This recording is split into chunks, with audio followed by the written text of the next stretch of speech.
بسم اللہ الرحمن الرحیم ربنا افرغ علینا صبرا وثبت اقدامنا وانصرنا علی القوم الکافرین۔ ترجمہ: اے ہمارے پروردگار، ہم پر صبر ڈال دے اور لڑائی میں ہمارے قدم جما، اور کافروں کی جماعت پر ہم کو فتح دے۔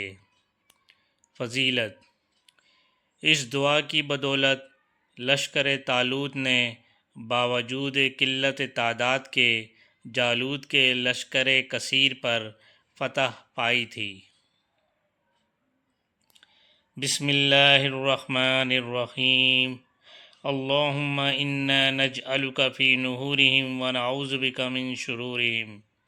معنی: اے اللہ، ہم عدد کے لیے ان کے مقابلے میں تجھے رکھتے ہیں اور ان کی شرارتوں سے بچنے کے لیے تیری پناہ مانگتے ہیں۔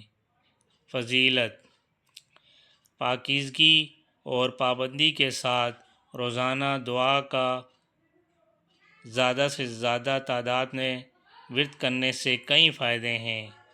روایت ہے کہ جب حضور صلی اللہ علیہ وآلہ وسلم کو قوم کی طرف سے کوئی ڈر محسوس ہوتا تو آپ اسے زیادہ سے زیادہ پڑھتے۔